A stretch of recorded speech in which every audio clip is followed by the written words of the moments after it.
So it is almost Lent. We will be celebrating Ash Wednesday with the church and at St. John's.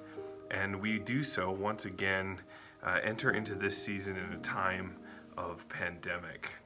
Actually, this time last year we were not quite fully into pandemic mode. I remember on Shrove Tuesday, a group of us gathered outdoors during the pancake supper to burn the palms from our previous year's celebration of Palm Sunday. And then we ground those palms into ashes to be used for our Ash Wednesday celebration. And we'll do that again this year, actually. I'll be available in the Kent Street entrance Wednesday, February 17th, that's tomorrow, from 10 o'clock to noon, distributing ash packets for you to take home, along with bulletins for the Ash Wednesday services at 5:30 and 7 p.m.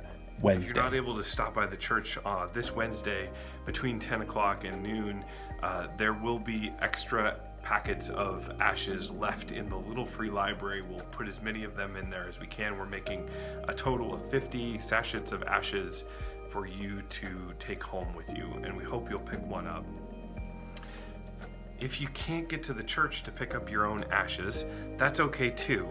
We're all doing worship and church and life and everything from home these days, and I want to just give you a couple of ideas of ways that you could actually have ashes or some semblance of something like ashes at home to be imposed on yourself or on those you love in your home at that time in the liturgy. One, you could burn a small piece of paper in a metal cup or in a very heat-proof glass, and then when it's done, just take your fingers and grind up the remaining ashes, and you'll get enough residual ash that you could use that.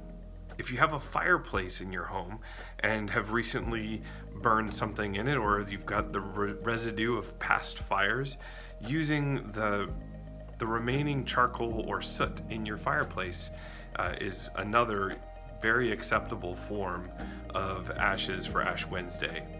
You know, if you're like me, there are spots in your house that the dusting rag have not seen in a long time. And for those, just take your finger and run it along an area where there is an accumulation of dust, and you'll see a little gray mark on your finger. And at the time of the liturgy, go ahead and use that for Ash Wednesday. And another, and I guess final way that you could observe Ash Wednesday without picking up any ashes at the church is to go ahead and find a potted flower in your home.